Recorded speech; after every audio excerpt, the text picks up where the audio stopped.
Today we're going to be taking a look at the best trailer wiring harnesses available for the 2012 Toyota RAV4. We've got two different kits to look at today. Here we've got our Curt. This is part number C56165. Of course, just like our Tekonsha, this is going to give us a 4-pole flat trailer connector, which is going to deliver our right turn and brake, our left turn and brake, our running lights, and our ground for our trailer, cargo carrier, whatever we decide to operate. Here we have a very similar kit. This is the Tacancha T1 vehicle wiring harness. Of course, again, the 4-pole flat trailer connector. This is part number 118412. Now the biggest differences that we're going to see from our Curt wiring harness to our Tacancha T1 wiring harness is going to be the power output.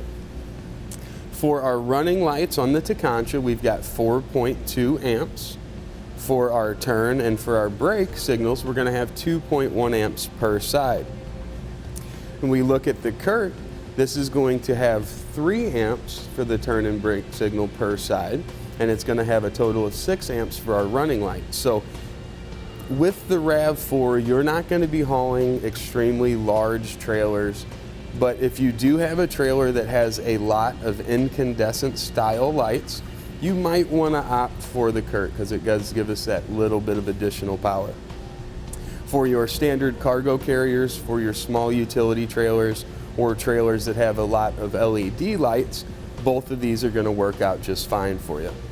Now when mounting your box, you're going to use the foam tape to adhere it to a metal surface. I also like to wrap it with a few zip ties to secure it. That's going to be behind the driver's side kind of appearance panel that's inside of the rear hatch. Now we have found a difference between the Tekonsha and the Curt. If your mount fails and if the boxes start moving around or vibrating around, the Tekonsha tends to last. We typically don't have issues with that. Whereas with the Curt, on occasion, we will have a failure from it being bounced around in there, so you'll want to keep that in mind.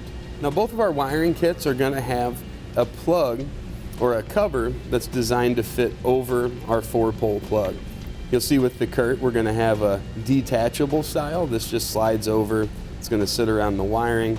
Then we can use that to be capped off there. The Tekonsha, it's actually attached. So you can kind of pick your preference there. I don't think it makes a big deal one way or another.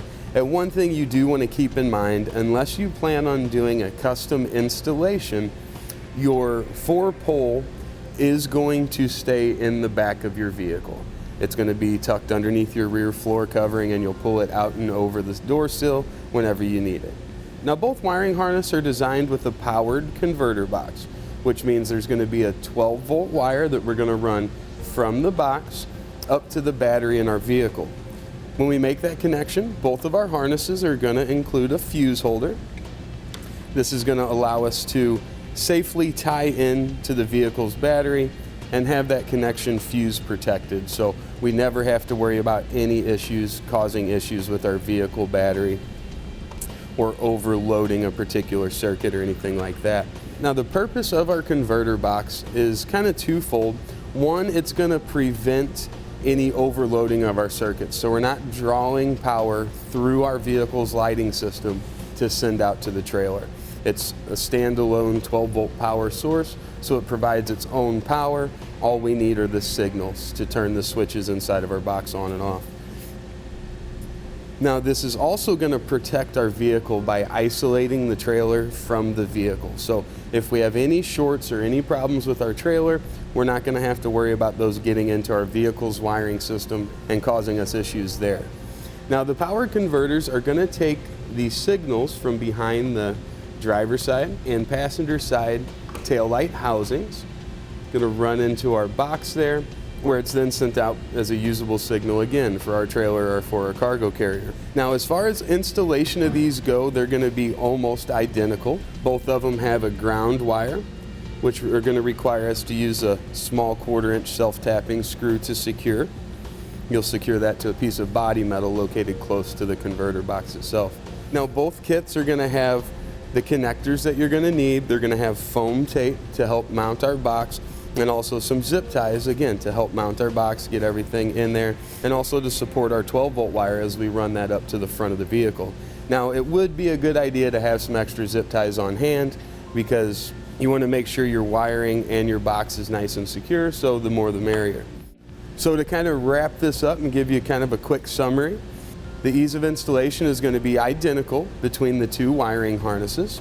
When it comes to power output, as we talked about, the Curt is a little bit higher on the power output side.